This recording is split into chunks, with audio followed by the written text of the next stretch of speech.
سردیاں لگ گئی تھیں. تمام پرندے اب اپنی جگہ سے ہجرت کر رہے تھے. کچھ پرندے کسی اور دشا جا رہے تھے، کچھ پرندے کسی اور دشا جا رہے تھے.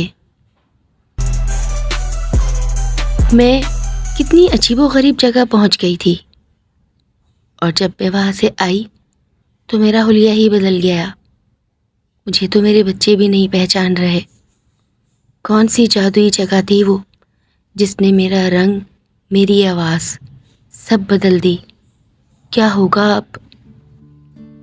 سنا ہے یہاں سے کوسوں دور ایک جگہ ہے جہاں جو کوئی بھی جاتا ہے وہ جادو سے بدل جاتا ہے. کاش کہ میں بھی وہاں جاتا.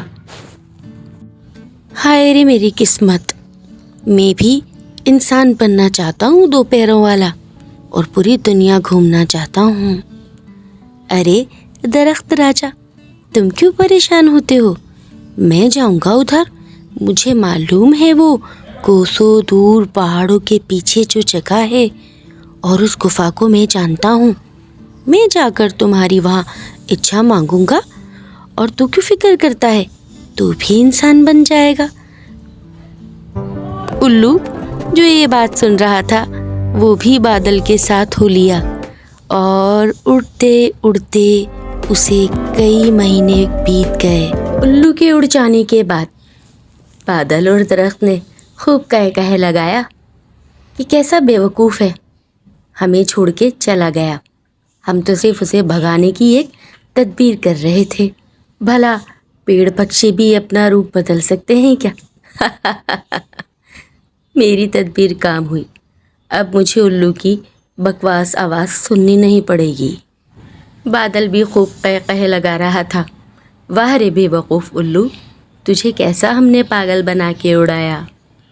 اب وہ واپس کبھی نہیں آئے گا. لمبے سفر پر گیا ہے. اسے کیا پتا پہاڑوں کے پیچھے کوئی گفا، جھرنا ایسا ہے ہی نہیں جو جادو سے اسے کچھ بھی بنا دے. کتنا بے وقوف ہے.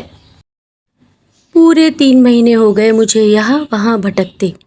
مجھے لگتا ہے ان لوگوں نے مجھے وہاں سے بھگانے کی ترکیب سوچی تھی. چلو کوئی بات نہیں، آخر کو میں بھی پکشی ہوں، کہیں نہ کہیں تو میرا بھی ٹھکانہ بن ہی جاتا ہے. خوش رہو بادل اور درخت دوستو، کوئی بات نہیں مجھے بے وقوف بنایا.